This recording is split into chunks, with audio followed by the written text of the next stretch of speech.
अस्सलाम वालेकुम। आप देख रहे हैं फखर न्यूज़ और मैं हूं सादिया बतौल। सबसे पहले शामिल करते हैं आज की अहम खबरें। GSIO ब्यूरो चीफ पंजाब की रिपोर्ट। पंजाब पुलिस की खातून अफसर का आलमी एजाज़।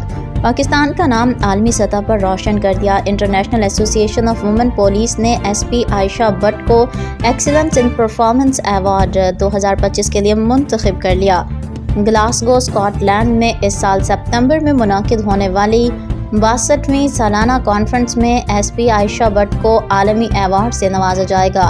SP आयशा भट्ट इन दिनों सिटी ट्रैफिक ऑफिसर गुजरांवाला की हैसियत से खिदमात सर अंजाम दे रही हैं। ये अवार्ड हर साल दुनिया भर से एक खातून पुलिस अफसर को अपने माशरे के लिए गैर मामूली खिदमात के एतराफ़ में दिया जाता है।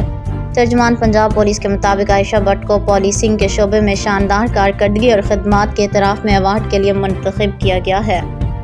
फिल वक्त के लिए इतना ही। मज़ीद खबरों की अपडेट के लिए जुड़े रहिए फखर न्यूज़ के साथ।